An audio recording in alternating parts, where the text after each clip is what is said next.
ক্যাম্পাসে টিকতে পারবেন তো, নাকি আপনার পুরো শরীরের রগ জুড়ে লোহার অ্যাঙ্গেল লাগাতে হবে যাতে রগটা কেটে না দেয়? ওইটাও বলছি না যে রগের প্রসঙ্গ আসলে আপনি তো বলবেন না শিবির রগ কাটে, এটা নিয়ে নানান ধরনের কথা বলবেন। আমি যেটা বোঝাতে চাচ্ছি যে এই ভয়ঙ্কর রকমের এক্সট্রিম সংগঠন যারা এই ঢাকা ইউনিভার্সিটিতেই একসময় যাদের বাপদাদারা, এই পাকিস্তানি বাপদাদারা হত্যা করেছিল, এই রোকেয়া হলে বলেন বা বিভিন্ন হলে বলেন, তৎকালীন ইকবাল হল হত্যাকাণ্ড চালিয়ে ছাত্রছাত্রী শিক্ষক হত্যা করেছিল, তাদেরই চেলাদেরকে আপনারা যদি ভোট দিয়ে নির্বাচন করেন, এই দায় আপনাদের। আজীবনের জন্য ইতিহাস হয়ে থাকবে যে ঢাকা ইউনিভার্সিটির মেধাবীরা জামাত শিবিরের কুলাঙ্গারদেরকে নির্বাচন করে ঢাকা ইউনিভার্সিটির এই ছাত্র সংসদকে চালানোর জন্য সাহায্য করেছিল। আমি মুক্তিযুদ্ধ, মুক্তবুদ্ধি আর বলবো না, বলতে বলতে বলতে বলতে আমি নিজেও টায়ার্ড। শুধু আপনার বিবেচনার উপর একটু ছেড়ে দেই। Now it is your call, it's your take. Rahat Miraj, আমি সরাসরি প্রশ্নে আসি, আপনার কাছে কি মনে হয় এই যে রেজাল্ট, এটা কেন এইভাবে রেজাল্টটা যে হলো, এটা হয়তো প্রত্যাশিত অথবা অপ্রত্যাশিত, যার যার যেরকম হয়, আপনার কাছে এই রেজাল্টের আপনার বিশ্লেষণটা কি? এই রেজাল্টের জন্য কি কাজ করেছে, কি ঘটনা কাজ করেছে? জনাব মাসুদ কামাল, আপনাকে ধন্যবাদ জানাচ্ছি। এবং শুরুতেই যে কথাটা আমি বলতে চাই সেই কথাটা হচ্ছে এরকম যে আসলে প্রথমত এই নির্বাচনের ফলাফল ঘোষণার পরে যে সংঘাতময় কোনো ঘটনা ঘটেনি, এটা আসলে খুব ইতিবাচক একটা দিক। আমরা দেখছিলাম রাতের বেলা একটা উত্তেজনাকর পরিস্থিতি তৈরি হয়েছিল ঢাকা বিশ্ববিদ্যালয়ের বিভিন্ন গেটে। সেখান থেকে রক্ষা পেয়ে যে আসলে কোনো সংঘাত, সহিংসতা বা প্রাণহানি ঘটেনি, এটা আসলে খুব বড় একটা বিষয়। আমি এর জন্য আসলে সকল পক্ষকে, বিশেষ করে আসলে জামাত ইসলামী এবং বাংলাদেশ জাতীয়তাবাদী দল, তাদের যে নেতৃত্ব, তারা যে কোনো সংঘাতে জড়ায়নি, তার একটা ধন্যবাদ পাওয়ার যোগ্য যে এই ঘটনাটা ঘটেনি, নাম্বার ওয়ান। নাম্বার টু, দেখেন আপনি ফলাফলটা পছন্দ করেন আর না করেন, মূল কথা হচ্ছে ঢাকা বিশ্ববিদ্যালয়ের শিক্ষার্থীরা একটা রায় দিয়েছেন, তার একটা সিদ্ধান্ত জানিয়েছেন, তার প্রতি আপনাকে শ্রদ্ধা জানাতেই হবে, তার প্রতি আপনাকে শ্রদ্ধাশীল হতে হবে, যদি আপনি গণতান্ত্রিক প্রক্রিয়ার প্রতি যদি আপনার আস্থা থাকে। তো আমি বলবো যে যারা আসলে সুচিন্তিত ভাবে এই মতামতটা দিয়েছেন, ভোট দিয়েছেন, হ্যাঁ, এবং তাদের প্রতিনিধি নির্বাচন করেছেন, আমি তাদের যে মতামত তাকে আমি শ্রদ্ধা জানাতে চাই। আর যদি আপনি ভোটের এই ভূমিধস বিজয় জামাত ইসলামী ছাত্র সংগঠন, তাদের যদি আপনি জয় পরাজয়কে ব্যাখ্যা করতে বলেন, তাহলে আমি একটা বিষয় শুরুতে আপনাকে বলতে চাই। এই নির্বাচনের 3 দিন আগে ঢাকা বিশ্ববিদ্যালয়ের সমাজবিজ্ঞান বিভাগের একজন অধ্যাপকের সাথে আমার কথা হচ্ছিল। আমরা ফোনে মাঝে মাঝে কথা বলতাম বিভিন্ন বিষয়ে, তার সাথে কথা হচ্ছিল। তো তিনি আমাকে একটা বিষয় জানিয়েছিলেন, সেটা হচ্ছে এরকম যে সাধারণত দেখা যায় বিভিন্ন অ্যানালাইসিসে যে মেয়ে প্রার্থীকে ভোট দেয় না। অর্থাৎ উমামা ফাতেমাকে নিয়ে যে অনেকের মধ্যে একটা প্রত্যাশা ছিল, অনেকেই মনে করছেন যে তিনি হয়তো ভিপি হতে যাচ্ছেন। সেক্ষেত্রে ঢাকা বিশ্ববিদ্যালয়ের ছাত্রী যারা প্রায় অর্ধেক, তারাও খুব সম্ভবত উমামা ফাতেমাকে ভোট দেননি। এবং সেই ভোটের একটা পুরো অংশ, সেটা হয়তো আপনার শিবিরের প্যানেল, সাদিক কায়েম এবং ফরহাদের প্যানেল, সেই প্যানেলের আসলে ভোটটা হয়তো তারা পেয়েছেন। এবং এখনো পর্যন্ত বিভিন্ন তথ্যপত্র আমরা যা পাচ্ছি, তাতে দেখা যায় ঢাকা বিশ্ববিদ্যালয়ের খুব সম্ভবত সিংহভাগ নারী শিক্ষার্থী যারা বিভিন্ন হলের বা বিভিন্ন বিভাগের, তারা খুব সম্ভবত আপনার শিবিরের এই প্যানেলকে একচ্ছত্র ভাবে আপনার নির্বাচিত করেছেন বা তাদের প্রতি আপনার মতামত দিয়েছেন, যে কারণে আপনার এই ফলাফলটা এসেছে। এখন আপনার প্রশ্নের আরেকটা দিক ছিল যে এই ফলাফল হচ্ছে আপনার ভবিষ্যৎ কি। এই যে ফলাফলটা ঢাকা বিশ্ববিদ্যালয় প্রাঙ্গণে ছাত্র শিবির প্রথমবারের মতো আপনার আধিপত্য বিস্তার করলো, অনেক ক্ষেত্রে আপনার ল্যান্ডস্লাইড ভিক্টরি দ্বারা অর্জন করলেন, এটাকে আপনি নানাভাবে ব্যাখ্যা করতে পারেন। আপনাকে এই যে আপনি একটা কথা বললেন যে আপনি ধারণা করছেন সম্ভবত মেয়েদের ভোটে শিবির এগিয়ে গেছে, তো মেয়েদের ভোট আপনি আপনার ওই ব্যাখ্যাটা ঠিক আছে, আপনি একটা ব্যাখ্যা দিলেন যে মেয়েরা সাধারণত মেয়েদেরকে ভোট দিতে চায় না, সেই বিবেচনা হয়তো উমামা ফাতেমা ভোট পায়নি। কিন্তু আপনি দেখেন সাধারণ সম্পাদক পদে তো কোনো মেয়ে প্রার্থী ছিল না, কিন্তু সাধারণ সম্পাদকের পদে শিবিরের যে বিপুল ভোটে এগিয়ে যাওয়া, এটাও একটা সিগনিফিকেন্ট বিষয়। কিন্তু আবার পাশাপাশি ঠিক আছে উমামা ভোট না পেলেন, কিন্তু আবির তো ভোট পেতে পারতেন, মানে ছাত্র দলের তো ক্যান্ডিডেট জিতেছিল, তিনিও তো সেই একই হারে ভোট কম পেয়েছেন। কাজেই মানে এটার পেছনে অন্য কোনো সাইকোলজি কাজ করছে, অন্য কোনো মনস্তত্ত্ব কাজ করছে কিনা। কারণ আমরা সবাই কিন্তু জানতাম, আগে বরাবরই হতো যে শিবিরের সঙ্গে মেয়েদের, মানে মেয়েদের যে ঢাকা ইউনিভার্সিটি মেয়েদের শিবিরকে পছন্দ করবে না, এদের একটা সাধারণ ধারণা ছিল অনেকের মধ্যে, এবং সেই ধারণা যে ভুল ধারণা, এটা তো এই নির্বাচনের মাধ্যমে প্রমাণিত হলো। তাহলে এইটা মানে কেন ভুল ধারণা হলো, কেন আগের ধারণাটা ভুল ছিল, এটা আপনি কিভাবে ব্যাখ্যা করবেন?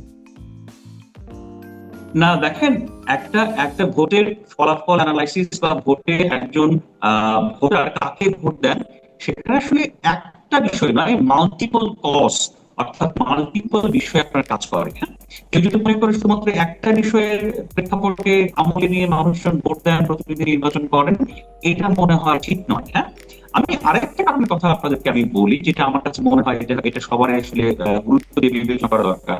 সেটা হচ্ছে দেখেন, আওয়ামী লীগের ছাত্র সংগঠন ছাত্রলীগ এবং বিএনপির ছাত্র সংগঠন ছাত্র দল, এই দুটো সংগঠন যারা যখন তাদের প্রধান দল অর্থাৎ মূল দল যখন ক্ষমতায় ছিল, এই দুটো ছাত্র সংগঠনের যে নিপীড়ক চরিত্র, এই দুটো ছাত্র সংগঠনের যে আপনার ছাত্রদের বিরুদ্ধে অবস্থান নিয়ে একটা আপনার দানবীয় চরিত্র, সেই চরিত্রের কথা কিন্তু আপনার বাংলাদেশের ছাত্র সমাজ অনেক ভালো করে জানে। ইভেন ধরেন ছাত্রদল দীর্ঘদিন ক্ষমতায় নেই, তারা ক্ষমতার বাইরে, তারপরে 5 আগস্টের যে পালাবদলটা ঘটলো, এই ঘটার পরে আমার কাছে মনে হয় ছাত্র দলকে যেভাবে আপনার রিফর্ম হয়ে, ছাত্র দলকে যেভাবে আপনার ইতিবাচক ভাবে আপনার ছাত্র সমাজের সামনে হাজির হওয়া দরকার ছিল, সেখানে মনে হয় কোথাও কোনো একটা ঘাটতি আছে। এটা একটা দিক। আর দুটো আরেকটা জিনিস বিবেচনা করতে হবে আপনাকে, ছাত্র শিবির তারা কিন্তু কখনো আপনার কেন্দ্রের ক্ষমতায় থেকে ছাত্র রাজনীতি করার সুযোগই পায়নি, কারণ জামাতে ইসলামী কখনো বাংলাদেশের রাষ্ট্র ক্ষমতায় একচ্ছত্রভাবে কখনো যেতে পারেনি। তো ফলে ক্ষমতাসীন বা ক্ষমতার শীর্ষে আহরণ করে আপনার জামাত ইসলামী এবং ছাত্র শিবিরের চরিত্রটা কি বা কি হতে পারে, সেটা কিন্তু ছাত্র সমাজ, দেশবাসী, আপনি এবং আমি সেটা কিন্তু এখনো জানি না। তো ফলে তাদের যে নিপীড়ক চরিত্র হয়ে ওঠার যে আপনার একটা সম্ভাবনা বা বা আপনার একটা ভবিষ্যৎ পরিকল্পনা, সেটা কিন্তু আপনি আমি এখনো জানি না।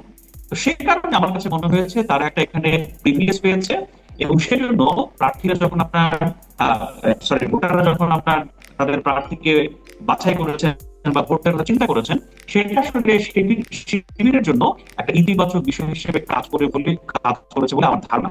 কিন্তু এটাই মূল কারণ, এর ভিতরে আর কোনো কারণ নেই আমি তা বলছি না। আমার বিবেচনায় মনে হচ্ছে যে এই কারণগুলো আসলে গুরুত্বপূর্ণ হিসেবে বিবেচিত হয়ে থাকতে পারে ভোটারদের কাছে। জি, আমি বুঝতে পেরেছি। এখন আরেকটা জিনিস আপনি খেয়াল করবেন, গত প্রায় 3 দশক ঢাকা বিশ্ববিদ্যালয়ে শিবির প্রকাশ্যে রাজনীতি করতে পারতো না। এটা কোনো নিয়ম ছিল না, কোনো আইন ছিল না, কিন্তু এক ধরনের মানে সম্মতি ছিল সকল রাজনৈতিক দলেরই, বিভিন্ন ছাত্র সংগঠনের। তো প্রায় 3 দশক পরে একটা সংগঠন মাত্র 1 বছরের জন্য ওপেন হতে পারলো, এবং 1 বছরের মধ্যে তারা এমন কি করলো যে এই ছাত্ররা সবাই হুমড়ি খেয়ে তাদেরকে ভোট দিল। এটা কি এই বিশ্ববিদ্যালয়ের যারা ছাত্র সংগঠন করছে শিবিরের, তাদের ব্যক্তিগত চরিত্র, বিনয়, অথবা তাদের প্রতি তাদের সিম্প্যাথি, এটাই কারণ? নাকি অন্য দলগুলোর যে ঔদ্ধত্য, অহংকার, সেখান থেকে নেগেটিভ ভাবে এখানে আসলো, এটাই কারণ? নাকি জাতীয় রাজনীতিতে এদের যে মাদার অর্গানাইজেশন, তাদের যে অ্যাটিটিউড, সেই অ্যাটিটিউড গুলো এখানে কাজ করছে? আপনার কি মনে হয়?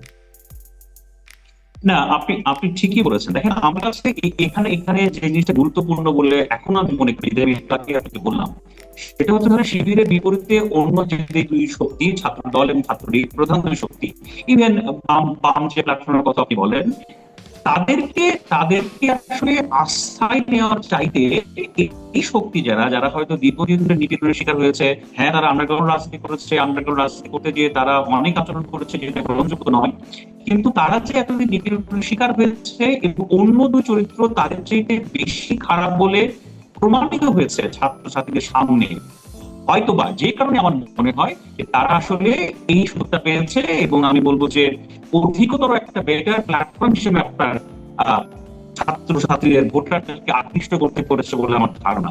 এই কারণে আপনার এই জয়টা হয়ে থাকতে পারে বলে আমি আমি মনে করছি।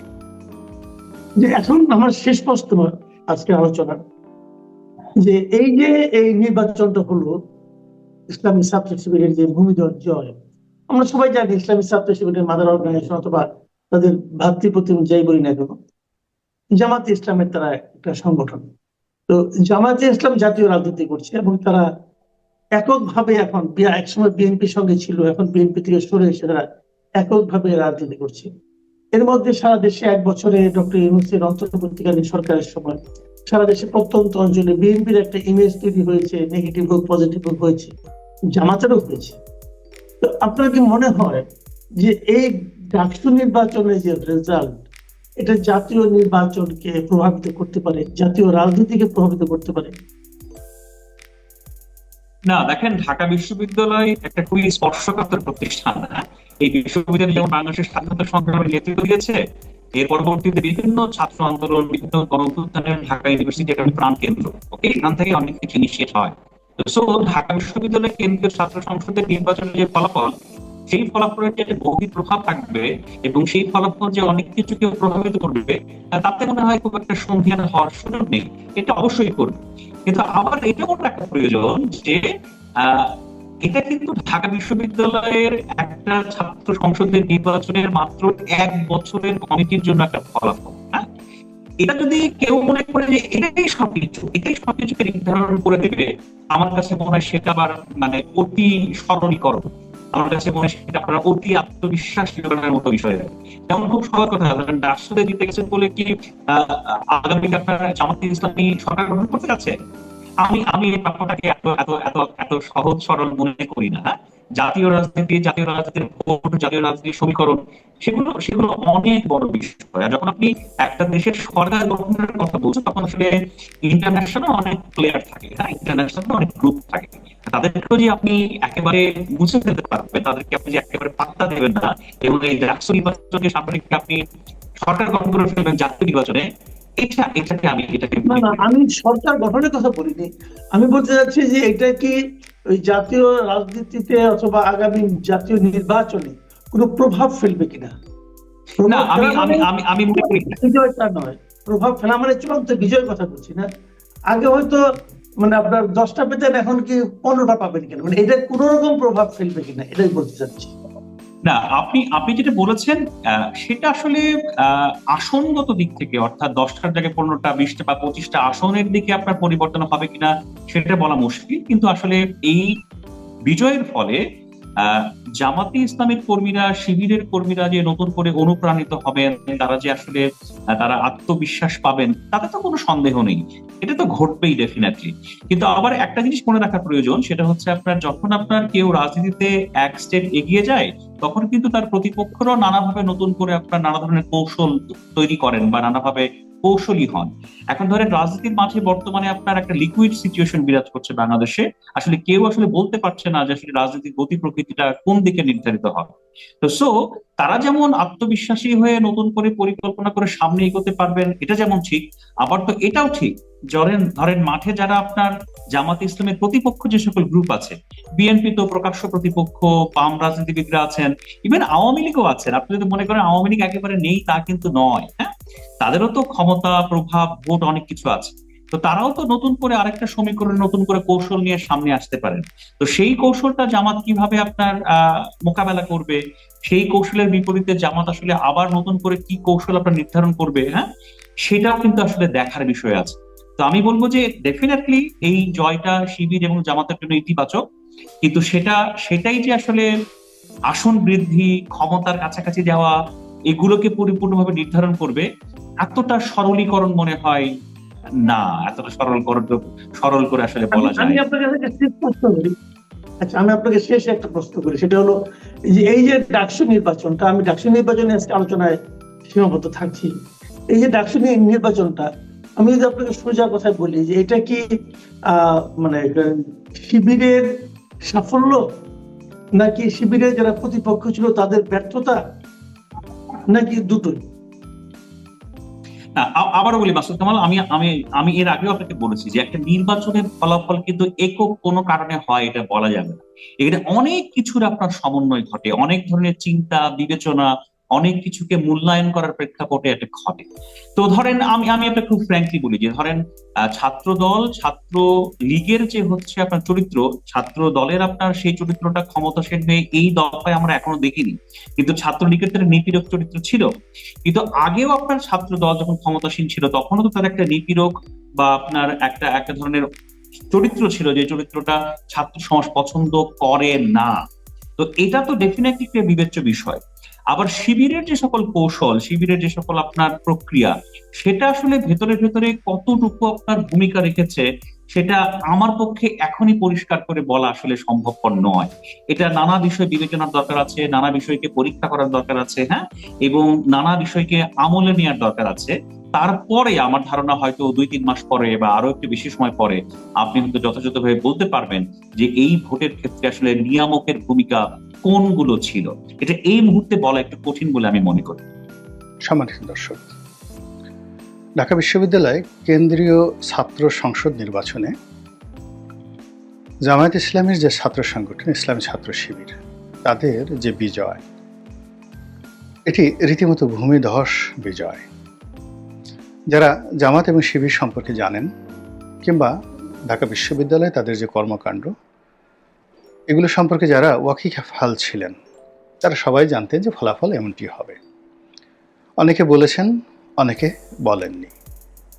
আমি ব্যক্তিগতভাবে 2012 সনে এই বিষয়টি যখন প্রথম জানলাম জেলখানাতে বসে, যে তাদের ব্যাপক প্রস্তুতি, তো জেল থেকে বের হয়ে আমি বাংলাদেশ প্রতিদিন পত্রিকাতে, নয়াদিগন্ততে এই ঘটনাগুলো লিখেছিলাম যে ঢাকা বিশ্ববিদ্যালয় এই মুহূর্তে তাদের ছাত্রদের মধ্যে, শিক্ষকদের মধ্যে যে সংখ্যাধিক্য, তাদের যে রিক্রুটমেন্ট এবং তাদের যে দাওয়াতি কর্মকাণ্ড, এবং সেখানে তারা যেভাবে ঢাকা বিশ্ববিদ্যালয়কে নার্সিং করছে, সেক্ষেত্রে জামাতের যারা নেতৃবৃন্দ রয়েছেন তাদের ধারণা, বিশ্বাস, পুলিশ যদি নিউট্রাল থাকে তাহলে ছাত্রলীগ এবং ছাত্রদল, এই দুটো শক্তি যদি একত্র হয়, 1 ঘন্টা শিবিরের সঙ্গে তারা পারবে না। কি করতে? মারামারি করে, শক্তি প্রদর্শন করে, কৌশল করে তারা 1 ঘন্টা ঢাকা বিশ্ববিদ্যালয়ে টিকতে পারবে না। এবং এই বক্তব্য আমি শুনেছিলাম জনাব, যাকে বলা হয় মীর কাশিম আলী সাহেবের মুখে। উনি আর আমি পাশাপাশি থাকতাম, উনি আমাকে এই কথাগুলো বলেছিলেন। উনি এখন প্রয়াত, কিন্তু উনি যতদিন জীবিত ছিলেন, আমি জেল থেকে বেরোই, এটা বাংলাদেশ প্রতিদিন পত্রিকাতে প্রথমত সাংবাদিকতা লিখেছিলাম, পরে আবার একটা আমার যে কারাগারের জীবন নিয়ে একটা লেখা লিখেছিলাম, এমপির কারাদহন, ওটা ধারাবাহিকভাবে বাংলাদেশ প্রতিদিন পত্রিকাতে প্রতিদিন ফার্স্ট পেজে ছাপা হতো। এবং ওটা তখন তো বাংলাদেশ প্রতিদিন মানে তখন থেকে এখনো পর্যন্ত বাংলাদেশের 1 নম্বর ওয়েল সার্কুলেট পত্রিকা। তো যারা পড়েছেন তারা তো সবাই জানেন। কিন্তু দুর্ভাগ্য যে আওয়ামী লীগের যে কর্তা ব্যক্তি, আমার আশা ছিল যে তারা আমাকে জিজ্ঞাসা করবেন বা জেলখানার মধ্যে কি হচ্ছে সেটা বোঝার চেষ্টা করবেন। এখন বাংলাদেশে যা কিছু হচ্ছে সেটা আপনি পত্রপত্রিকা, আমার দেশ বলেন, নয়াদিগন্ত বলেন বা সচিবালয় বলেন, বাইরে যারা ইউটিউবার রয়েছেন জামাতের পক্ষে যে কাজগুলো করছেন, তারপর ডক্টর মোহাম্মদ ইউনূসের সঙ্গে জামাতের যে সম্পর্ক, তারা একসঙ্গে শেখ হাসিনা পতনে কীভাবে লবিস্ট ফার্ম নিয়োগ করেছে, ইউরোপ এবং আমেরিকাতে যুগপৎভাবে কীভাবে কাজগুলো করেছে, এই পুরো বিষয়টি আমি কিন্তু একেবারে জেনে এসেছিলাম 2012 সনে। এবং আমি যতটা সম্ভব ইঙ্গিত দিয়ে সেগুলো প্রকাশ করেছিলাম খোলামেলাভাবে, এবং এটা বই আকারে এখনও মার্কেটে আছে। কিন্তু দুর্ভাগ্য, আওয়ামী লীগের কোনো লোক সেটা পড়েছে কিনা আমি বলতে পারবো না, বা পড়লেও সেটা গুরুত্ব দেওয়ার প্রয়োজন মনে করেছে কিনা আমি বলতে পারবো না, কিন্তু বাস্তবতা হলো যে আওয়ামী লীগের যে পতন, আওয়ামী লীগের পতন আসলে জামাতের হাতে হয়েছে। এটা হলো বাস্তবতা। পুরো জিনিসগুলো মানে মাস্টার মাইন্ড হিসেবে জামাত যে কাজগুলো করেছে, যার প্রস্তুতির কথা আমি সেই 2012 সনে দেখেছিলাম, শুনেছিলাম, সেটার বাস্তব রূপ যখন 2024 সনে আমি দেখলাম, আমি আশ্চর্য হইনি। আবার দেখুন যে এই যে ডাকসু নির্বাচনে যে ফলাফল হলো, যারা বিএনপিপন্থী লোকজন আছেন বা যারা মুক্তিযুদ্ধপন্থী লোকজন আছেন, তারা সবাই নানা রকম আবেগ, অনুভূতি, প্রেডিকশন তাদের সামাজিক মাধ্যমে দিয়েছেন। আমি কিন্তু একটাও মন্তব্য করিনি, জাস্ট একটা মন্তব্য করিনি। তো আমার জানা ছিল যে এরকম একটা ফলাফল হবে। এখন বক্তব্যটা হলো যে ফলাফলটা হলো, এই ফলাফলের ভবিষ্যৎটা কি বা কেন হলো। আমি যেটা বলতে চাই যে 1971 সনের পরে যখন জামাত ব্যান্ড হয়ে গেল এবং পরবর্তীতে যখন ছাত্র শিবির, আগে যেটা মানে ছাত্র শিবির তো স্বাধীন বাংলাদেশে হয়েছে, সেই ছাত্র শিবির প্রতিষ্ঠিত হওয়ার পর থেকে এখন অবধি প্রায় 50 বছর হয়ে গেছে। তো কোনো বিশ্ববিদ্যালয়, কোনো শিক্ষা প্রতিষ্ঠানে, এমনকি মাদ্রাসাগুলোতেও তাদেরকে আসলে কাজ করতে দেওয়া হয়নি। ঢাকা বিশ্ববিদ্যালয়ে কত শিবিরের নেতা, তারা যে কত মার খেয়েছেন, অপমানিত হয়েছেন, লাঞ্ছিত হয়েছেন, সেটা বলার মতো নয়। আমি একজন ভদ্রলোকের নাম বলি, আমাদের এলাকায় বাড়ি। তো তিনি যাকে বলা হয়, নাম বলবো না, পরবর্তীতে একটা ব্যাংকের ডিএমডি হয়েছিলেন বা এডিশনাল ম্যানেজিং ডিরেক্টর হয়েছিলেন। তো ঢাকা কলেজে আমাদের বড় ভাই ছিলেন। তো খুব মারলো একবার, ছাত্রলীগের ছেলেরা মারলো, ছাত্রদলের ছেলেরা মারলো, তিনি শুধু হাসতেন।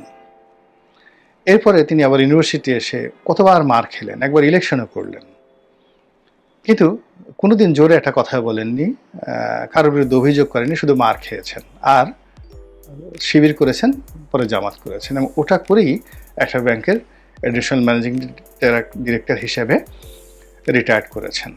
জামাতের কাছ থেকে তিনি কি নিয়েছেন, কি পেয়েছেন, এটা আমি বলতে পারবো না, কিন্তু ওই ভদ্রলোকের মতো এরকম আরও শত শত হাজার হাজার জামাতের নেতাকর্মী, যাদের জীবনটা শুরু হয়েছিল শিবির দিয়ে, মার খেয়েছেন, জেলে গিয়েছেন, বিনিময়ে কিছু পাননি, জামাত করেছেন, জেলে গিয়েছেন, কর্মজীবন লাঞ্ছিত হয়েছেন, অপমানিত হয়েছেন, জেলে গিয়েছেন, অনেকে মরে গিয়েছেন, কিন্তু কোনো অভিযোগ রেখে যাননি।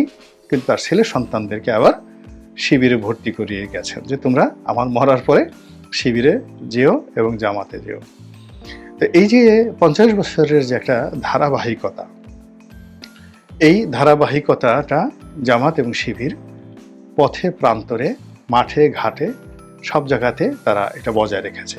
আপনি সমালোচনা করেন, গালি দেন, রাজাকার বলেন, আলবদল বলেন, যা কিছু বলেন না কেন, সেটা আপনি বলতে পারেন, কিন্তু তারা তাদের যে অভীষ্ট লক্ষ্য তার থেকে একটু বিচ্যুত হয়নি। তাদের বিশ্বাস কখনো কমেনি, আস্থা কখনো কমেনি। ঘোরতর বিপদের দিনেও তারা একবারও নিজেদের নসিবকে বা কপালকে তারা, তকদিরকে তারা দায়ী করেনি। ফলে কি হলো, আজকে সারা বাংলাদেশে তাদের যে রমরমা একটা অবস্থা, সেই রমরমা অবস্থাটা এখনো পর্যন্ত আমরা অনুধাবন করতে পারছি না তৃণমূলে। যেটা ঢাকা বিশ্ববিদ্যালয়ে যেমন হবে, এটাও কিন্তু খুব অল্প কিছু লোকজন ছাড়া মোরলের সবাই কল্পনাই করতে পারেননি যে ঢাকা বিশ্ববিদ্যালয়ে তারা এই অবস্থা করবে। একইভাবে বিভিন্ন এলাকার যে নির্বাচনী এলাকাতে তারা যে প্রসারণা চালাচ্ছে, আমি আমার নির্বাচনী এলাকার কথা বলি, গলাচিপা এবং দশমিনা। আমি যখন এমপি হলাম 2008 সনে, তখন দেখলাম যে তারা সাকুল্যে 1000-3000 লোক গলাচিপা দশমিনাতে জামাত শিবির করেন এবং মানে তারা ওই জামাত শিবির করেন, কোনোদিন মাথা উঁচু করে দাঁড়ান না। এর মধ্যে আমি 4-5 জনকে চিনতাম। এখন যিনি জেলা জামাতের আমির, তিনি একটা কলেজের শিক্ষক ছিলেন। তো আমি যখন হলাম, তাকে মারবে, সবাই মারবে, মানে তাকে মেরেই ফেলবে, এরকম একটা অবস্থা। উনি ওখানে শাহ আলম সাহেব, প্রফেসর শাহ আলম। তো আমি একদিন তাকে ডাকিয়ে আনলাম, এনে আমি বললাম যে আপনি আমার সঙ্গে চলেন, এবং প্রতিদিন পুলিশের যে ওসি তাকে বললাম যে শাহ আলম সাহেবকে নিয়ে আমার বাসায় আসবেন এবং আমার সঙ্গে ব্যাডমিন্টন খেলবেন। উনি খুব ভালো ব্যাডমিন্টন খেলেন। তো ওই অবস্থাতে তাকে প্রোটেকশন দিলাম। এর বাইরে অন্যান্য যে কয়জন ছিলেন, যারা মূলত একটি মাদ্রাসার স্কুলের প্রধান শিক্ষক, একটা মাদ্রাসার প্রিন্সিপাল। তো তারা খুব সাবধানে জামাত করতেন, এত সাবধানে যে বলার মতো নয়। তা আমি ধারণা করলাম যে হায়েস্ট 3000 লোকের বেশি জামাতের কর্মী হবে না গলাচিপা 10 মিনিটে, এবং ওটা দ্বিতীয় টুঙ্গিপাড়া। ওখানে আওয়ামী লীগের বাইরে জামাতের মানে যখন ছিল 3000, চরমোনাইয়ের ছিল 15,000 ভোট, ওখানে চরমোনাইয়ের ভোট বেশি। আর যেটা বলা হয় শর্ষিনা পীর সাহেব, তাদেরও 15,000-এর মতো ভোট আছে, যারা সবসময় আওয়ামী লীগকে ভোট দেয়। এরা চরমোনাইয়ের পীর সাহেবের মুরিদ। আর জামাতের বাইরে ওখানে বিএনপির যে ভোট 2008 সনে, এটা ছিল 60 থেকে 65,000, 60 থেকে 65,000। এবং 2008 সনে যে নির্বাচনটা খুবই প্রতিদ্বন্দ্বিতামূলক নির্বাচন হয়েছিল, এখন এর চেয়ে আর হয় না। এর কারণ হলো, যিনি বিএনপির প্রার্থী ছিলেন তিনি আমার মামার শ্বশুর শাহজাহান খান, এবং বিএনপি ওই এলাকাতে তিনিই প্রতিষ্ঠা করেছিলেন। আর আমি তো আওয়ামী লীগ থেকে গেলাম, তো ওই বছর সবচেয়ে বেশি কালেকশন হয়েছে। তো সেক্ষেত্রে উনি ভোট যেটা পেয়েছিলেন সম্ভবত 62 বা 65,000-এর মতো ভোট পেয়েছিলেন, ওটাই আসলে বিএনপির সর্বোচ্চ ভোট ওখানে।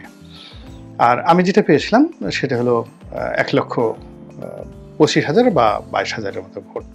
আর তো এখানে মোটামুটি যারা নিউট্রাল ভোট ছিল 1020 ভোট, এটা আমি নতুন প্রার্থী ছিলাম, সেখানে নতুন আসছে। আলটিমেটলি ওখানে 1 লাখ ভোট তখন ওই সময়টাতে আওয়ামী লীগের ছিল। এখন কি অবস্থা আছে সেটা আমি জানি না।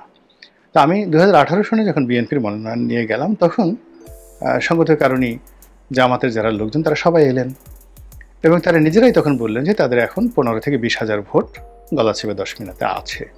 এবং যে পরিমাণ জামাতের লোক আমার কাছে এলেন ওই সময়টিতে, আমি দেখলাম বিএনপির লোকের চাইতে জামাতের লোক কোনো অংশে কম নয়। তাদের উৎসাহ, উদ্দীপনা, ইনভেস্টমেন্ট, ডেডিকেশন, রাত্রি 1টা-1.5টার সময় তারা দল বেঁধে 100-150 চলে আসছেন। তো এত অল্প সময়ের মধ্যে বিশেষ করে 14 থেকে একেবারে 18, এই 4 বছরের মধ্যে এদের এত উন্নয়ন, আমি খুব অবাক হয়ে গেলাম। আর গত 4-5 দিন আগে আমার এলাকা থেকে একজন লোক টেলিফোন করে বলল যে, ভাই কি বলবো, ওরে ভাই রে, আমার চারিদিকে শুধু জামাত আর জামাত, জামাত ছাড়া কোনো লোক নেই, বাড়ি বাড়ি শুধু জামাত আর জামাত। আর বাউফলের কথা তো বলাই যাচ্ছে না। বাউফলে ওখানে ডক্টর মাসুদ আছেন, ডক্টর মাসুদ, তো বললো যে ওখানে তিনি চোখ বুজে হয়ে যাবেন, ওখানে বিএনপি আওয়ামী লীগ কোনো ব্যাপারই না, ওখানে শুধু জামাত আর জামাত। কিন্তু যে গলাচিপা 10 মিনিটে আওয়ামী লীগ ছাড়া অন্য কোনো নামগন্ধ ছিল না। বিএনপির যেখানে প্রায় 65,000 ভোট, সেখানে এখন জামাত এমন অবস্থা হয়ে গেছে, জামাতের কথা মতো প্রশাসন চলছে। ডিসি, এসপি, ওই জেলা আমির, আমার যে শালম সাহেবকে আমার প্রোটেকশন দিতে হয়েছিল, এখন যদি আমার গলাচিপে যেতে হয়, ওই শালম সাহেবের প্রোটেকশনে আমার যেতে হবে। এই অবস্থা হয়ে গেছে। এখন আমি যেটা খুব সহজ সরলভাবে আপনাদেরকে যে কথাটা বললাম, যে সত্যটা স্বীকার করলাম। আমার কাছে মনে হচ্ছে না যে বিএনপির কোনো নেতা বা ওই এলাকাতে বিএনপির যে প্রার্থী আছেন, বা পটুয়াখালী সদরে বিএনপির যে প্রার্থী, তিনি অবশ্য বুঝতে পারছেন, তিনি অনেক অভিজ্ঞতা সম্পন্ন মানুষ, আলতাফ সাহেব, সেই এয়ার ভাইস মার্শাল আলতাফ সাহেব, বিমান বাহিনী প্রধান, সাবেক স্বরাষ্ট্রমন্ত্রী। তিনি, তার একটা বক্তব্য ভাইরাল হয়ে গেছে। তিনি বলছেন যে আমরা টেম্পো স্ট্যান্ড দখল করেছি, তারপরে বাস স্ট্যান্ড দখল করেছি, হুন্ডা স্ট্যান্ড দখল করেছি, চাঁদাবাজি, মাস্তানি, রাহাজানি, মানে এই সব কাজগুলো আমরা করেছি। আর তারা কোর্ট কাচারি, অফিস আদালত থেকে শুরু করে সব কিছু তারা দখল করে রেখেছে। ফলে কি হচ্ছে, কৌশলে তাদের কাছে আমরা শিশু হয়ে গেছি। ভোটের মাঠে আমরা যে গিয়ে ভোট চাইব, মানে আলতাফ সাহেবের কথা, সেই মুখ আমাদের নাই। আর ভোটের মাঠে জামাতের একজন লোক যদি খালি তাদের পক্ষে ভোট চাওয়ার দরকার নেই। বিএনপি যে অপকর্মগুলো গত 1 বছর করেছে, সেই অপকর্ম করে যদি খালি নামগুলো বলে যে টেম্পো স্ট্যান্ড কে দখল করেছে, কে মামলা দিয়েছে, কে আপনার বাড়ির গরু চুরি করেছে, কে ধরে নিয়ে গেছে, এই প্রশ্নগুলো করার সাথে সাথে ভোটগুলো অটোমেটিক জামাতের কাছে চলে যাবে। তো এটা আলতাফ সাহেব এই কথাগুলো উনি বলেছিলেন। তো এই যে দেখেন, জামাতের যে একটা ঐতিহাসিক যে বিজয় হলো ডাকসুতে,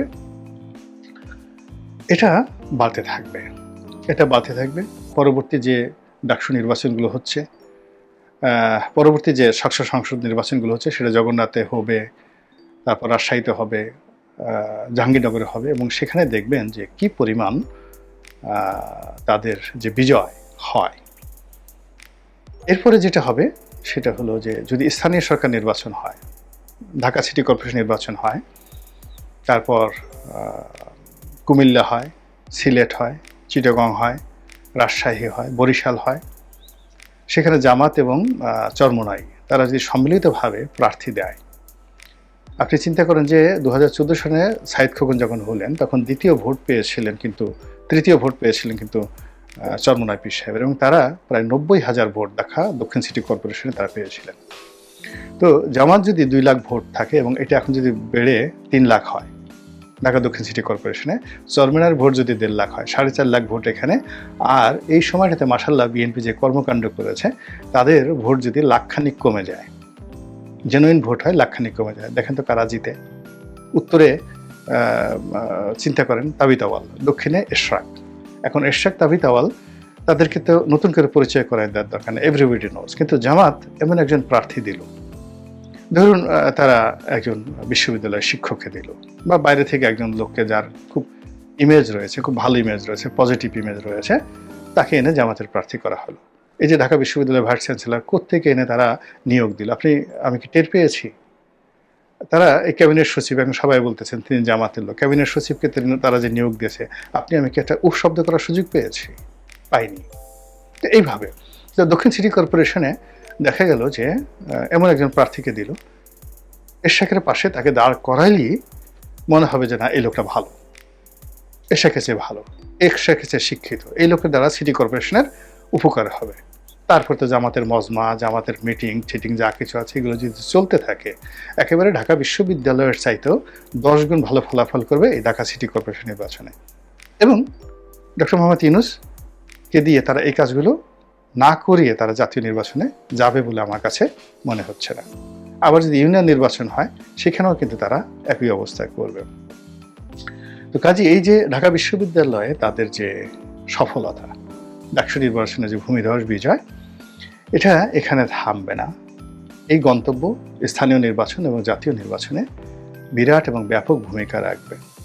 এবং এখন এই বিজয়ের ফলে ডক্টর মোহাম্মদ ইউনূস তিনি লন্ডন বৈঠকের পরে যেভাবে একটা দোদুল্যমান অবস্থায় ছিলেন, সেখান থেকে ফিরে এসে তিনি আবার জামাতের প্রেমে মগ্ন হবেন। এনসিপি এবং জামাতের অন্যান্য যারা বন্ধুরা রয়েছেন, তারাও নতুন উদ্দীপনা ফিরে পাবেন। ফলে যেভাবে সহজে আশা করা হয়েছিল যে তুমিও জানো আমিও জানি জামাত মানে পাকিস্তানি, তুমিও জানো আমিও জানি শিবির মানে পাকিস্তানি, তুমিও জানো আমিও জানি সাদিক কায়ুম কিংবা এসএম ফরহাদ মানে পাকিস্তানি আমার স্লোগান না। কিছুদিন আগে ঢাকা ইউনিভার্সিটির টিএসসি সংলগ্ন যেই মাঠ আছে বা স্থান আছে, সেইখানে আপনারা জেনে থাকবেন যে রাজাকার আলবদর যাদের বিচার হয়েছিল আন্তর্জাতিক অপরাধ ট্রাইব্যুনালে, তাদের ছবি দিয়ে শিবির একটি মেলার মতো করে এবং সেখানে বলে যে তারা বিচারিক হত্যাকাণ্ডের শিকার ব্লা ব্লা ব্লা। এই ঢাকা বিশ্ববিদ্যালয়ে এই শাহবাগ গণজাগরণ মঞ্চ হয়েছিল, সেখানে এই বাংলাদেশের লক্ষ লক্ষ মানুষ সহ ঢাকা ইউনিভার্সিটির ছেলেপেলেরাই কিন্তু সেখানে এই রাজাকারদের বিরুদ্ধে শক্তভাবে দাঁড়িয়ে গিয়েছিল। এই ঢাকা ইউনিভার্সিটিতেই যখন এই রাজাকারদের পক্ষে এই ফরহাদ এবং সাদিক কায়ুম তারা এই রাজাকারদের ছবি এনেছিল, তখন সাধারণ ছাত্র ছাত্রীরাই কিন্তু আপনার এই প্রতিবাদ করে তুমিও জানো আমিও জানি এই জামাত শিবির সাদিক কায়ুম ফরহাদ মানে পাকিস্তানি এই স্লোগান তুলেছিল। আপনারা জানেন যে আগামীকালকে ডাকসুর যে নির্বাচন সেটি অনুষ্ঠিত হতে যাচ্ছে, এবং এও জানেন যে বাংলাদেশ আওয়ামী লীগের বা আওয়ামী লীগ সমর্থিত বা ছাত্রলীগ সমর্থিত অর্থাৎ এই রাজনৈতিক বলয়ের কেউই এই নির্বাচনে অংশগ্রহণ করছে না। 5ই আগস্টের পরের পরিস্থিতি আপনারা জানেন। ফলে আপনাদেরকে আমি নতুন করে কোনো কিছু বলবো বা আপনাদেরকে তথ্য দিব, সেটা আমার মনে হয় না এটার কোনো প্রয়োজন এই মুহূর্তে রয়েছে।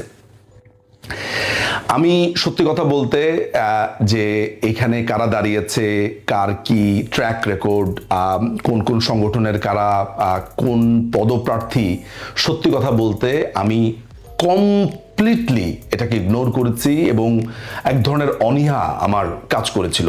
নিউজ ফিডে যা আসে ভেসে আসে, যতটুকু দেখতে পাই বুঝতে পারি সেগুলো দেখে যাচ্ছিলাম।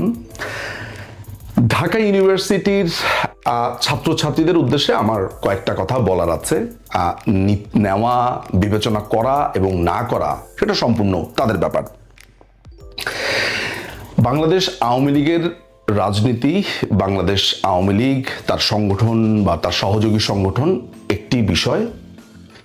একই সাথে মুক্তিযুদ্ধ, বঙ্গবন্ধু, মুক্তিযুদ্ধের স্পিরিট, আমাদের মুক্তিযোদ্ধা, আমাদের বুদ্ধিজীবীরা যাদেরকে হত্যা করা হয়েছে, বা এই দেশের স্বাধীনতা, এটা কমপ্লিটলি যদি আলাদাভাবে বিবেচনা করা হয়, যদিও বাংলাদেশ আওয়ামী লীগ, তার সহযোগী সংগঠন, তারা এই স্পিরিটের মাধ্যমেই আসলে মূল্যবোধ রচনা করেছে, এই স্পিরিটটাকে নিয়েই এই রাজনীতি করেছে। কিন্তু শুধু যদি ডাকসুর ব্যাপারে বা এই ইলেকশনের ব্যাপারে পার্টিকুলারলি বলি যে বাংলাদেশ আওয়ামী লীগ, ছাত্রলীগ, তাদেরকে আমরা আলাদাই রাখি, কিন্তু ঢাকা ইউনিভার্সিটির তো ছাত্ররা আছে যারা মুক্তিযুদ্ধের পক্ষে, মুক্ত বুদ্ধির পক্ষে। যদি বাংলাদেশ আওয়ামী লীগকে তারা পছন্দ নাও করে, ছাত্রলীগ পছন্দ নাও করে, যদি আমি কোনো স্টুডেন্ট, ছাত্র ছাত্রীর কথা ধরি, মুক্তিযুদ্ধের সাথে তো তাদের কোনো বিরোধ নেই। একটা বড় অংশ বাংলাদেশের এই ইউনিভার্সিটির একটা বড় অংশ কিন্তু মুক্তিযুদ্ধের পক্ষে, মুক্ত বুদ্ধির পক্ষে। তারা সারা পৃথিবী দেখছে, তারা পৃথিবী কি হচ্ছে না হচ্ছে, বাংলাদেশের ইতিহাস তারা জানে। ফলে আমিও সেই যে ঔদ্ধত্য দেখাতে যাব যে একেবারে সবকিছু তাদেরকে বোঝানোর চেষ্টা করব, ওইরকমও কিন্তু আমার কোনো ইচ্ছা নেই। কারণ এখনকার যারা স্টুডেন্টরা আছে, আমরা বয়সে বড় হতে পারি, আমরা বলছি, পড়ছি, তারা হয়তো অনেক কিছু আমাদের কাছে জানতে আসতে চাইলেও আমরা মনে করি যে তারা ভালোই বোঝে, খারাপ বোঝে না। তো সেই জায়গা থেকে এই আর্জটুকু বা এই চাওয়াটুকু কি আপনাদের কাছে খুব বেশি হয়ে যায় যে আপনারা মুক্তিযুদ্ধের পক্ষে যারা আছে তাদের আপনারা একটু নির্বাচিত করুন?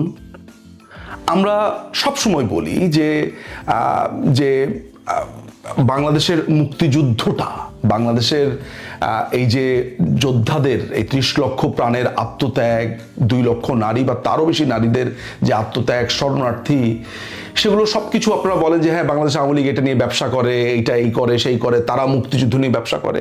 তাহলে একটিবারের জন্য আপনারা এটা প্রমাণ করে দেন, এইটা দেখান যে বাংলাদেশ আওয়ামী লীগ ছাড়াও আপনারা মুক্তিযুদ্ধ, তারপরে হচ্ছে যে যারা বাংলাদেশের পক্ষে, যারা মুক্তিযুদ্ধের পক্ষে, তাদেরকে আপনারা নির্বাচিত করতে পারেন। এই যে সাদিক কাইয়ুম এবং এস.এম. ফরহাদ, তাদেরকে পাকিস্তানি আপনার প্রতিদ্বন্দ্বী বলে এই যে টোকাই ইলিয়াস সে পরিচয় করিয়ে দিয়েছে এবং গর্ব সহকারে বলছে যে ও পাকিস্তান পন্থীদের সে ক্যান্ডিডেট। তো ঢাকা ইউনিভার্সিটি কি পাকিস্তানপন্থী ক্যান্ডিডেট বা একটা জামাত শিবিরের ছেলেকে নির্বাচিত করবে ডাকসু ইলেকশনে? ওয়েল, 5ই অগাস্টের পরে অনেক কিছু দেখেছি, অনেক কিছু, মানে শেষ পর্যন্ত যেটা দেখেছি সেটা হচ্ছে যে কবরের থেকে লাশ উঠিয়ে সেই কবরের লাশকে নির্যাতন এবং পুড়িয়ে দেওয়া। অর্থাৎ বলে না যে ইমিউনিটি সিস্টেম শক্ত হয়ে যায়, অর্থাৎ আপনি খারাপ খেতে খেতে আপনার আর পেট ব্যথা হবে না, মানে আপনি খারাপ পরিবেশে থাকতে থাকতে থাকতে থাকতে আপনি ওইটার সাথে অভ্যস্ত হয়ে যান। ওই যে ট্যানারির পাশে যারা থাকে তাদের ওই চামড়ার গন্ধে প্রথম সময় তারা থাকতে পারে না, টিকতে পারে না, একটা সময় তাদের কাছে এটাই একটা স্বাভাবিক গন্ধ হয়ে যায়। তাহলে আমাদের ব্যাপারটা যদি এমন হয়ে যায় যে 5ই অগাস্টের পরে আপনার বিস্ময়ের ক্ষমতা নষ্ট হয়ে গেছে, জামাত শিবিরকেই আপনি সাধারণ একটা ঘটনা হিসেবে দেখছেন, মুক্তিযোদ্ধাদেরকে অপমান করা হবে, মুক্ত বুদ্ধিকে অপমান করা হবে, বঙ্গবন্ধুকে অপমান করা হবে, মুক্তিযোদ্ধাদেরকে পেটানো হবে, জুতা পেটা করা হবে, জুতার মালা দেওয়া হবে, এটা যদি আপনার কাছে মনে হয় এটা তো একটা স্বাভাবিক প্রক্রিয়া, দেন আপনাদেরকে আমার কিছু বলার নাই।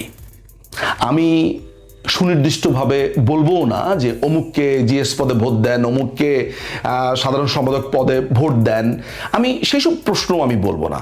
আমার চাওয়াটা খুব সিম্পল ঢাকা ইউনিভার্সিটির স্টুডেন্টদের কাছে। সিম্পল মানে খুবই সিম্পল। আমার একটা আর্জ শুধু এটার পেছনে, যদি আমাকে কেউ সামান্যতম ভালোবেসে থাকেন, যদি আমার প্রতি একটুও ভালো লাগা তৈরি হয়, কিংবা আমার প্রতি খারাপ লাগা আছে কিন্তু আমার বক্তব্যের প্রতি তার কোনো ধরনের দুর্বলতা আছে, যে মনে হয় যে না এই লোকটা একটা যৌক্তিক কথা বলছে, যৌক্তিক কথা বলবার চেষ্টা করছে, লড়াই করছে, আমি কিন্তু আপনাদের শত্রু না। আমি এই মাটিরই সন্তান, এই বাংলাদেশের সন্তান, এই বাংলাদেশের ভালোর জন্য লড়াই করছি, যেটাকে আমি ভালো মনে করছি। সেই আমার মনে করার ভেতরে ডিফারেন্ট অ্যাঙ্গেল থাকতে পারে, আপনার ভ্যান্টেজ পয়েন্ট থাকতে পারে, আপনার নানা দিক থেকে দেখবার চেষ্টা থাকতে পারে, বাট একটা ব্যাপার তো নিশ্চিত যে আমি বাংলাদেশের কথা বলছি। আমি কি ঢাকা ইউনিভার্সিটির ছাত্রছাত্রীদেরকে এটা স্মরণ করিয়ে দিতে পারি যে এই শিবির ছানারা, এই জামাতি পোনারা আপনাদেরকে বছরের পর বছর বলেছে রাজনীতি চলবে না, এখানে কোনো ধরনের রাজনীতি করা যাবে না, ছাত্র নিষিদ্ধ। পরবর্তী সময় আপনারা দেখেননি যে এইখানে এই জামাতিরাই গুপ্ত রাজনীতি করেছে? দেখেননি যে হিজবুত তাহরির ছেলেপেলেরাই এখানে শেষ পর্যন্ত রাজনীতি করেছে? অর্থাৎ তারা আওয়ামী লীগ, বিএনপি বা সমাজতান্ত্রিক দল, ছাত্র ফেডারেশন এইসব ছেলেপেলেদেরকে হটিয়ে দিয়ে ওই যে গুপ্ত লুঙ্গির তলে রাজনীতি করেছে, তারাই উদ্ভাসিত হতে চায়। আপনারা কি এই জামাত শিবিরকে এই ক্যাম্পাস দখল করতে দেবেন? এটা নিঝুম মজুমদারের আর্জ না।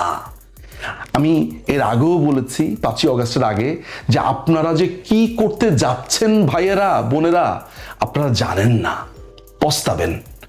এখন আপনারা যত ইগোসেন্ট্রিক হন না কেন, ইগো ধরে রাখেন না কেন, না যা করেছি ঠিক করেছি, আমি জানি আপনারা বাংলাদেশের এই অবস্থা দেখে ভেতরে ভেতরে মরছেন, অনেকেই কষ্ট পাচ্ছেন যে কি করলাম, কেন করলাম।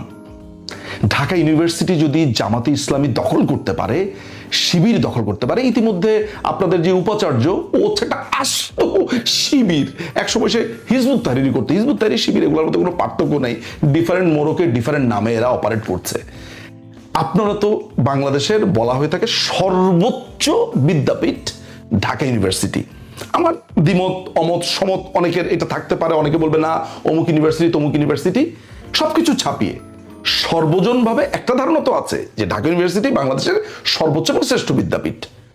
তো এই সর্বোচ্চ এবং শ্রেষ্ঠ বিদ্যাপীঠের ছাত্র ছাত্রীরা যদি জামাতকে বা জামাতপন্থী প্যানেলকে নির্বাচিত করে, এই লজ্জা আপনারা কিভাবে লুকাবেন সেটা আরেকটা ফিলোসফিক্যাল প্রশ্ন। কষ্ট, বিষণ্ণ, হায় হায় কি হলো, এগুলো পরের ব্যাপার। কিন্তু আপনি নিজে ক্যাম্পাসে যেতে পারবেন তো? ক্যাম্পাসে টিকতে পারবেন তো? নাকি আপনার পুরো শরীরের রগ জুড়ে লোহার অ্যাঙ্গেল লাগাতে হবে যাতে রগটা কেটে না দেয়? ওইটাও বলছি না যে রগের প্রসঙ্গ আসলে আপনি তো বলবেন না শিবির রগ কাটে, এটা নিয়ে নানান ধরনের কথা বলবেন। আমি যেটা বোঝাতে চাচ্ছি যে এই ভয়ঙ্কর রকমের এক্সট্রিম সংগঠন যারা এই ঢাকা ইউনিভার্সিটিতেই একসময় যাদের বাপদাদারা, এই পাকিস্তানি বাপদাদারা হত্যা করেছিল, এই রোকেয়া হলে বলেন বা বিভিন্ন হলে বলেন, তৎকালীন ইকবাল হল হত্যাকাণ্ড চালিয়ে ছাত্রছাত্রী শিক্ষক হত্যা করেছিল, তাদেরই চেলাদেরকে আপনারা যদি ভোট দিয়ে নির্বাচন করেন, এই দায় আপনাদের। আজীবনের জন্য ইতিহাস হয়ে থাকবে যে ঢাকা ইউনিভার্সিটির মেধাবীরা জামাত শিবিরের কুলাঙ্গারদেরকে নির্বাচন করে ঢাকা ইউনিভার্সিটির এই ছাত্র সংসদকে চালানোর জন্য সাহায্য করেছিল। আমি মুক্তিযুদ্ধ, মুক্তবুদ্ধি আর বলবো না, বলতে বলতে বলতে বলতে আমি নিজেও টায়ার্ড। শুধু আপনার বিবেচনার উপর একটু ছেড়ে দেই। Now it is your call, it's your take. পলাতক শেখ হাসিনা 1 বছর পরও মাটিতে নামলেন না, জনগণের মুখোমুখি হলেন না, তবে আক্রমণ চালিয়ে গেলেন ভার্চুয়ালি। প্রশ্ন উঠছে, এই কি জননেত্রীর দায়িত্বশীলতা? শেখ হাসিনার ভাষণে ছিল একগুচ্ছ হুমকি, পুরনো অভিযোগ আর বিরোধীদের দোষারোপ। কিন্তু প্রশ্ন হচ্ছে, নির্বাচন নিয়ে কোনো জবাব নেই। ডক্টর ইউনূস, সেনাবাহিনী, গণমাধ্যম সবাইকে একহাত নিলেন, অথচ নিজের দলের ভেতরের দুর্নীতি নিয়ে একটাও কথা বললেন না। তিনি দাবি করলেন দেশ উন্নয়নের পথে, কিন্তু সেই উন্নয়ন কি শুধুই ভার্চুয়াল? যেখানে জনগণ নেই, গণতন্ত্র নেই, ভোট নেই, সেখানে কিসের উন্নয়ন? 1 বছর ধরে দেশের বাইরে থেকে ভার্চুয়াল বক্তৃতা দিলেও তিনি দেশে ফিরছেন না কেন? জনগণের সামনে দাঁড়াতে ভয় পাচ্ছেন কেন? আইন আদালতের মুখোমুখি না হয়ে কেবল হুমকি ধামকি দিলেই কি নেতৃত্ব প্রমাণিত হয়? এটাই কি সেই নেতৃত্ব যার উপর বাংলাদেশ ভরসা রাখবে? বাংলাদেশের ভবিষ্যৎ কি ভার্চুয়াল বক্তৃতায় বন্দী থাকবে, নাকি জনগণ এবার নিজেদের সিদ্ধান্ত নেবে মাঠে নেমে? আপনার মতে শেখ হাসিনার ভার্চুয়াল বক্তব্য কি বাস্তব রাজনৈতিক দায় এড়ানোর চেষ্টা নাকি কৌশলগত পাল্টা আক্রমণ? তো আজকে এই পর্যন্তই, কিন্তু প্রশ্নগুলো এখানেই শেষ নয়। এই দেশ, এই রাজনীতি, এটা আমাদের সবার। আপনি, আমি, আমরা সবাই মিলে গড়ে তুলব সচেতনতার একটা মঞ্চ। আপনার ভাবনা, আপনার চিন্তা এবং আপনার মতামত আমাদের দরকার। তাই কমেন্টে লিখে জানান এই মুহূর্তে আপনি কি ভাবছেন এবং আপনি কোন দিকে তাকাচ্ছেন। রিপাবলিক অ্যান্ড পলিটিক্স কেবল খবর বা বক্তব্যের জায়গা নয়, এটা একটা ভিন্ন মতের প্ল্যাটফর্ম। এখানে প্রশ্ন করার সাহস আছে, সত্যের পেছনে ছুটে চলার স্পর্ধা আছে। চ্যানেলটি ভালো লাগলে অবশ্যই সাবস্ক্রাইব করে পাশে থাকুন, কারণ একটা ক্লিকেই হতে পারে হাজারো অন্ধকার ভেদ করে আলো খোঁজা শুরু। ফিরছি পরের পর্বে আরও খোলামেলা বিশ্লেষণ নিয়ে। সে পর্যন্ত সবাই ভালো থাকুন, সুস্থ থাকুন। আল্লাহ হাফেজ।